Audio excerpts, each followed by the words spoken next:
So my big job today has been creating my September newsletter. It should have gone out a couple of days ago and I've left it a little late, but I've got to get it out tomorrow. Friday's not ideal to get newsletters out in terms of open rates and so on.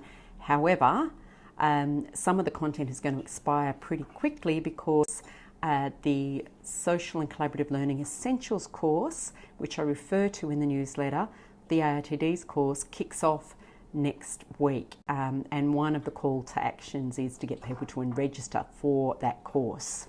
This is the first time I've done the technical production of the newsletter in Mailchimp. It's my third actual newsletter. I had someone else create the newsletter and then she showed me earlier this week how to copy the last newsletter over and basically reuse the template. So you can see there's a series of content blocks that make up the newsletter, and all I have to do is update the content in these blocks. You can drag and drop them around pretty easily. I'm going to put that back where it was.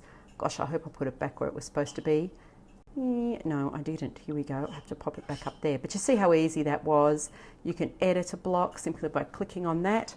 And then all your editing options come up in the right hand side, so really straightforward to use. And I've actually been surprised at how much fun it's been to create the tool, like to create the newsletter myself using the tool. It's a lot quicker to produce a newsletter because I can put content straight into it. I can play around with the formatting myself, see what things look like, change things on the fly.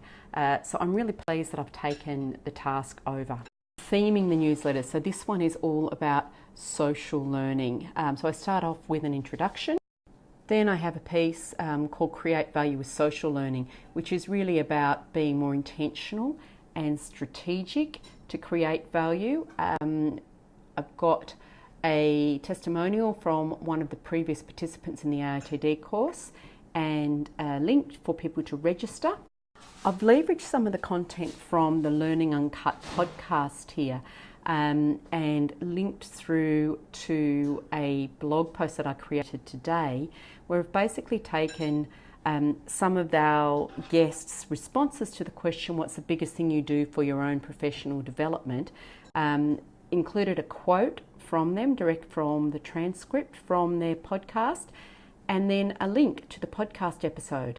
So this is one of the rare occasions I've actually figured out a way of reusing and leveraging content, cross-pollinating it between my different activities. I'm quite pleased with the way it came together, and hopefully it will drive a few more listeners potentially to the Learning Uncut podcast as well. Karen and I have been talking about ways to market it more effectively, so it's nice to actually do something that might help with that at the same time as get out my newsletter. And another thing I did to repurpose some content, this is content that I posted on my blog post like 2015, early 2015, so over 3 years ago, but I've updated it and reused it. I kept the heart of the content, but I wrote a new introduction and talked about why I've updated it and reposted it. The other thing I did was SlideShare. I had gone funny, the post had on SlideShare, sharing the slides from a presentation that I did at a conference about how my use of social learning had evolved. They somehow disappeared. So I found a new tool called Scribd, which you can upload a whole stack of different types of content, and I think it presents things quite nicely. So a good chance to freshen up a post that had become a little bit outdated and needed some maintenance anyway.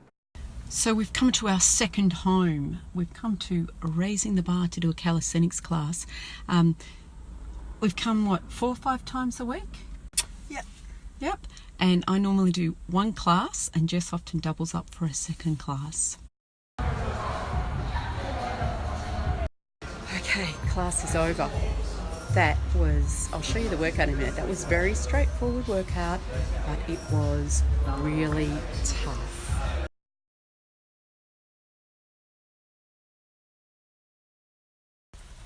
Look, I couldn't do the full version of any of those exercises. You're supposed to do basically 50 to 100 chin-ups or pull-ups, then 50 to 100 dips, and then 50 to 100 push-ups. And you've got basically around 45 to 50 minutes to do that. So I did variations on everything using a band.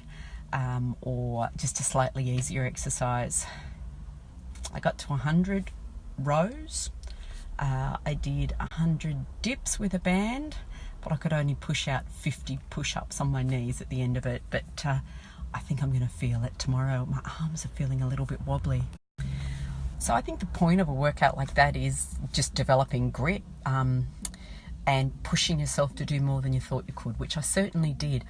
I can't believe it. Jess is in there doing another hour worth of exercise, and she pumped out 100 of every one of those exercises with very little assistance. She's amazingly strong.